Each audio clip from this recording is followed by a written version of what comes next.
Sahabat pembelajar, berjumpa kembali bersama Imade Sidiasya Belajar Jadi Guru.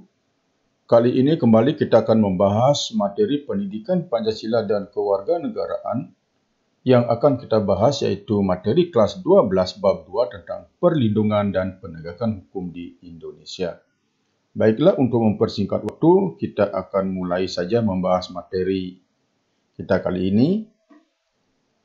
Jadi bagi sahabat pembelajar yang ingin belajar bagaimana membuat template seperti ini, silakan buka kembali tutorial tentang membuat PowerPoint yang menarik seperti Pita Berjalan yang sudah saya upload di channel YouTube saya. Baiklah, sahabat pembelajar, bab 2 yang akan kita bahas di kelas 12 adalah perlindungan dan penegakan hukum di Indonesia. Ada 3 sub pokok bahasan yang akan kita bahas. Yang pertama, hakikat perlindungan dan penegakan hukum. Yang kedua, peran lembaga penegak hukum dalam menjamin keadilan dan kedamaian. Yang ketiga, hakikat perlindungan dan penegakan hukum. Yang pertama tentang hakikat perlindungan dan penegakan hukum. 1. Tentang konsep perlindungan dan penegakan hukum. Yang dimaksud dengan perlindungan dan penegakan hukum menurut Andi Hamzah, yaitu daya upaya yang dilakukan secara sadar oleh setiap orang maupun lembaga pemerintah dan swasta yang bertujuan mengusahakan pengamanan, penguasaan, dan pemenuhan kesejahteraan hidup sesuai dengan hak-hak yang ada. Kemudian menurut Simanjuntak menyatakan bahwa perlindungan dan penegakan hukum itu adalah segala upaya pemerintah untuk menjamin adanya kepastian hukum serta memberi perlindungan kepada warganya agar hak-haknya sebagai seorang warga negara tidak dilanggar dan bagi yang melanggarnya akan dapat dikenakan sanksi sesuai dengan peraturan yang berlaku. Apa yang dimaksudkan oleh Simanjuntak dan Andi Hamzah tentang perlindungan dan penegakan hukum itu adalah merupakan fungsi hukum dalam rangka memberi perlindungan hukum. Unsur-unsur perlindungan hukum. Ada 4 unsur perlindungan hukum. Yang pertama, adanya perlindungan dari pemerintah kepada warganya. Yang kedua, berkaitan dengan hak-hak warga negara. Yang ketiga, jaminan kepastian hukum, dan yang keempat, adanya sanksi hukuman bagi pihak yang melanggarnya.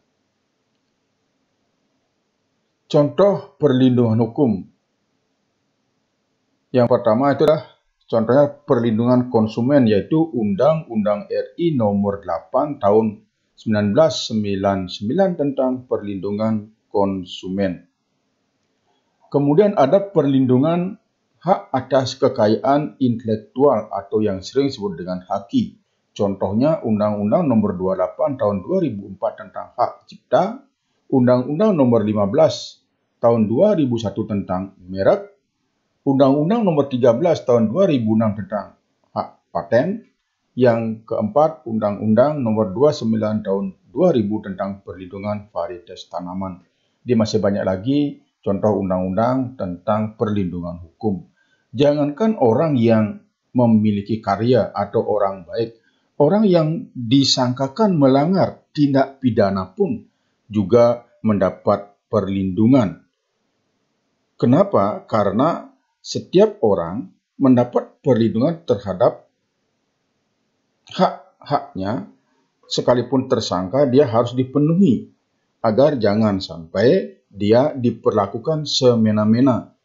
Dan ketika dia harus mendapatkan pemeriksaan sebagai tersangka, harus sesuai dengan peraturan perundang-undangan yang berlaku. Baik, kita lanjutkan lagi. Yang kedua, pentingnya perlindungan dan penegakan hukum. Kenapa penting perlindungan dan penegakan hukum? Karena dengan adanya perlindungan dan penegakan hukum akan mewujudkan yang pertama, tegaknya supremasi hukum. Artinya bahwa hukum yang tertinggi, tidak ada orang boleh berada di atas hukum. Yang kedua, tegaknya keadilan. Yang ketiga, mewujudkan perdamaian dalam kehidupan di masyarakat. Kemudian menurut Suryono Sukanto, faktor keberhasilan proses perlindungan dan penegakan hukum. Yang pertama, hukumnya itu sendiri, yaitu undang-undang yang dibuat tidak boleh bertentangan dengan ideologi negara, dibuat oleh lembaga negara yang berwenang sesuai kebutuhan dan kondisi masyarakat. Yang kedua, penegak hukum. Artinya bahwa penegak hukum harus menjalankan tugasnya dengan baik sesuai dengan peranannya, mengutamakan keadilan dan profesionalisme. Yang ketiga, masyarakatnya. Artinya bahwa warga masyarakat harus mengetahui dan memahami hukum yang berlaku serta mentaati hukum yang berlaku. Yang ketiga, sarana.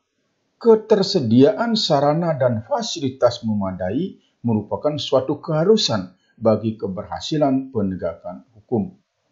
Dan yang terakhir itulah kebudayaan, yaitu mencakup nilai-nilai yang mendasari hukum, yang merupakan konsepsi-konsepsi abstrak mengenai apa yang dianggap baik dan apa yang dianggap buruk, yang baik dilakukan dan yang buruk akan dihindari.